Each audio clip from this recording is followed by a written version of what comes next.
Bonjour à tous, ici donc Jérémy. J'ai jamais fait de vidéo sérieuse sur cet odieux personnage qu'est Ali. Qui est Ali? Parce qu'Ali a beaucoup de personnalité et Ali aimerait être beaucoup de choses. Donc c'est l'autre là qui est au Liban, hein, qui gribouille, enfin qui gribouillait il y a 10 ans, 15 ans, qui ne fait absolument plus rien et qui rêve d'être artiste. Voilà. Donc dans son pseudo, vous pouvez voir le pseudo artiste Ali. Ali n'est pas un artiste, Ali rêve d'être un artiste. Car cette personne ne produit rien, ne vend rien. Il reste finalement dans le passé. C'est-à-dire il y a eu un passé, à un moment où il y a des Qataris qui l'ont mis dans une petite galerie. Il a fait un tout petit truc si vous voulez. Il a gagné un peu de pognon. Il y a 10 ans, 15 ans de ça, ou peut-être même 20 ans d'ailleurs. Et il s'en est jamais remis. C'est-à-dire qu'il vit dans le passé. Cette personne-là, donc ils ont fait des vidéos, si vous voulez, les journalistes et tout, des vidéos qui vous montrent encore. À l'heure actuelle, il est réédite, il refait des trucs, mais c'est toujours des vieilles vidéos. C'est lui quand il y avait 20 ans, mais il n'y a plus rien qui se passe depuis cette période-là. Il a fait de très mauvais investissements au Liban, il est prisonnier de ses biens immobiliers, il ne peut pas partir parce que s'il venait à partir du Liban, il perdrait tout. Hein, totalement, les gens le dépouilleraient, hein, grosso modo. Donc il est prisonnier, il est en prison, hein, littéralement. Voilà, il est prisonnier de ses biens. Ça c'est con. Bon bref, et voilà, il touche à mon avis quelques petits pognons, quelques petits subsides de l'étranger, si vous voulez, avec la dévaluation monétaire et donc l'inflation énorme qui s'est passée au Liban, hein, je sais pas si vous êtes au courant, lui touche un peu d'argent de l'étranger, donc et finalement avec la dévaluation, ça, par rapport à la population libanaise, il peut se prétendre très très riche, mais pour des Français comme nous, c'est juste un petit gars de la classe moyenne et encore, hein, un mec qui, si vous voulez, qui a plus d'électricité à minuit, qui a du mal à se chauffer, qui est là en blouson dans sa baraque. On est très loin du truc. Alors après, cette personne voudrait faire le méchant. C'est-à-dire que c'est quelqu'un qui voulait être artiste, hein, qui n'a jamais été dans le milieu du banditisme ou quoi que ce soit, qui n'a rien à voir avec tout ça et qui veut se donner des petits airs de méchant parce que par la force des choses, il a été obligé d'avoir quelques petits gardes armés parce que la situation est absolument catastrophique dans son pays. Voilà, et donc il rêverait d'être un bandit, d'être viril, hein, vous savez, c'est là ce petit corps tout maigre. Hein, vraiment cette faiblesse quoi, si vous voulez, il y a rien quoi, ça se plie en putain, même un lézard putain il le savaterait. Et donc voilà, et donc cette personne rêverait d'être un bandit, il n'en est rien. Cette personne est un mythomane, hein. C'est-à-dire que il s'invente tout un tas de vies, s'invente absolument tout un tas d'histoires abracadabranques. À la base, cette personne est apparue dans les Gilets jaunes, on ne sait pas trop comment, il a raconté des conneries, il s'est fait snobber tout de suite, hein, les gens ont bien vu qu'il mentait complètement. Et voilà, après il est apparu sur un truc de crypto-monnaie, à savoir le Zincoin, et il a essayé, en fait, finalement il est tout seul. Cette personne a dû être dans un lycée privé français, il a reçu une éducation française. Le problème c'est qu'il est au Liban, il n'arrive pas du tout à s'intégrer finalement avec les Libanais, hormis à coup de billets, hein. Il n'est pas du tout intégré à la population et donc reste sur le web francophone pour essayer de faire de l'amitié. On le voit bien au travers de live de 11 heures, hein, pendant 4 ans, quasiment 6 heures, 11 heures de live par jour. Vous m'étonnez qu'il n'y a aucune productivité artistique. C'est absolument innommable. Voilà, donc il reste sur les réseaux à s'inventer une vie que personne, évidemment, vous avez par exemple, même ce qu'il avait fait au Qatar, hein, avait été du plagiat, il faut le savoir. Il avait été débunké par un homme nommé Burnex, qui avait fait des vidéos, et en fait toutes les techniques de peinture qu'il utilisait avaient déjà été faites par d'autres personnes. Voilà. Voilà, donc grosso modo maintenant cette personne fait des lives dans le but de faire la promotion, alors de manière complètement catastrophique de son truc là, de ces pauvres peintures qui datent d'ailleurs, qui ont dû périmer, hein, même la peinture elle a dû changer de couleur tellement c'est vieux tout ça. Voilà, et donc en fait au travers de différents lives, il essaye d'agréger une communauté qui permettrait peut-être de le faire rebondir dans le milieu de l'art dont il n'a jamais, on ne peut même pas dire qu'il a été exclu car il n'en a jamais fait partie. Hein, évidemment, à brûler des drapeaux d'Israël, à avoir des propos antisémites, racistes, xénophobes, je peux vous dire qu'il est grillé de chez grillé.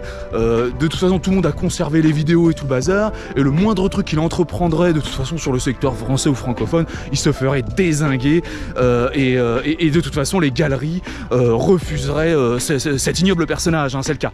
Voilà, donc à part, alors maintenant, que fait-il sur internet? alors au début on se dit oh il est tout maigre, on a un peu en sympathie, vous savez c'est un petit gars, il est tout maigre, il rigole. Bon bref, on se rend compte, il se lasse très vite des gens. Ensuite, il ne supporte pas que des gens soient supérieurs à lui, c'est-à-dire que dès que la réalité de personnes finalement qui ont une situation financière bien plus élevée que lui et qui lui font comprendre que c'est en rien un millionnaire, en rien du tout, et que c'est juste un petit prolo quoi, grosso modo un petit prolo dans le tiers-monde, voilà, donc là il coupe court toute relation.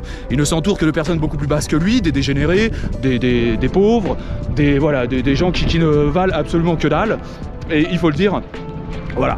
Hein, et là, il peut se sentir un petit peu, il peut garder ce petit sentiment de supériorité, grosso modo. Voilà.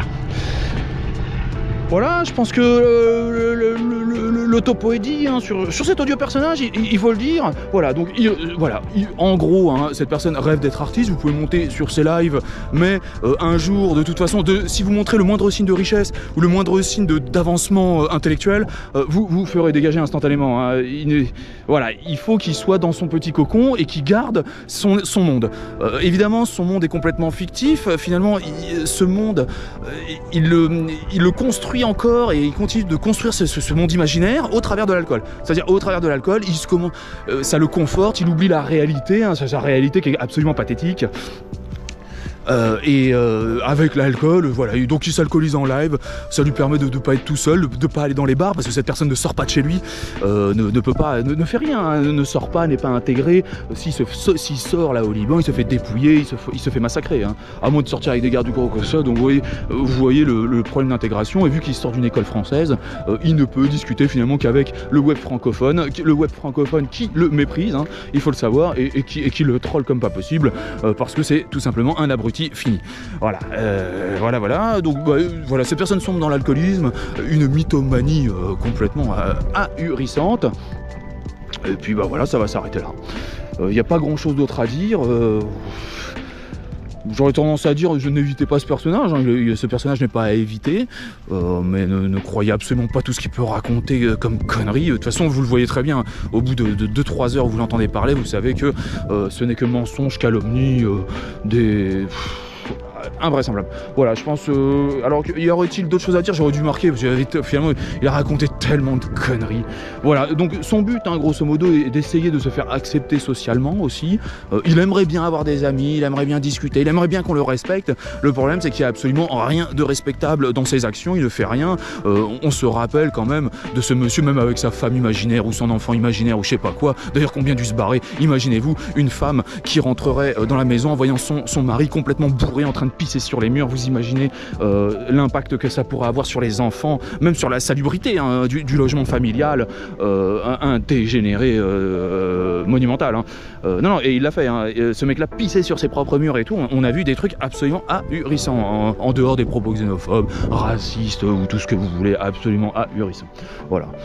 Finalement, cette personne est complètement dégénérée, hein, complètement dégénérée. On voit ce que peut provoquer finalement une rente sans productivité, c'est-à-dire il a dû toucher l'argent de papa-maman, il a dû toucher un petit héritage ou des trucs comme ça, parce que je le vois pas du tout réinvestir, il est con comme un pied ce mec-là, il a rien dans le ciboulot quoi. Et ce mec-là n'est pas capable d'investir, il a juste été capable d'hériter, et on peut voir au travers de ça que donner un héritage à ses enfants, une rente à ses enfants, ça peut être très destructeur pour le gamin, et d'ailleurs même destructeur pour tout ce qu'il y a autour de lui, car cette personne fait du mal, humilie les gens, voilà. Et donc c'est pas forcément au travers de ça, on peut quand même en tirer une leçon, éviter les héritages comme ça si votre enfant est un sombre connard, et éviter de lui filer une rente pour qu'il puisse exercer et qu'il ait la oisiveté, le temps libre d'exercer à temps plein sa mentalité de connard.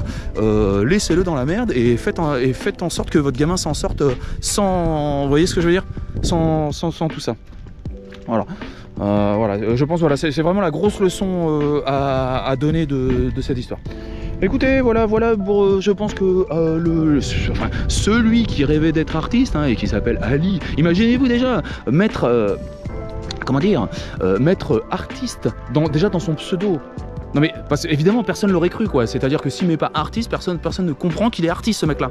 Vous voyez déjà le topo du truc. Mais qui est un artiste? On sait que c'est un artiste, vous voyez ce que je veux dire, il n'y a pas besoin. Mais bon, cette personne rêve littéralement d'être un artiste, ne le sera jamais, faut dire ce qui est, un alcoolique, mythomane, qui cherche des amis imaginaires, qui ne trouvera jamais, cherche de l'amour sur internet, de la reconnaissance, qu'il n'aura absolument jamais, parce que de toute façon la reconnaissance vient par les actes. Et qu'est-ce qu'on voit comme acte? Un pauvre gringalet qui pisse sur les murs de sa maison, qui humilie ses salariés, qui mythomane comme pas deux, c'est absolument innommable. Voilà, écoutez, je vais vous souhaiter une excellente journée et je vous dis pas à bientôt parce que c'est juste voilà, ça suit une vidéo et ça suffit, il n'y a pas besoin d'en faire des millions. Évidemment, cette vidéo n'est pas sur ma chaîne principale.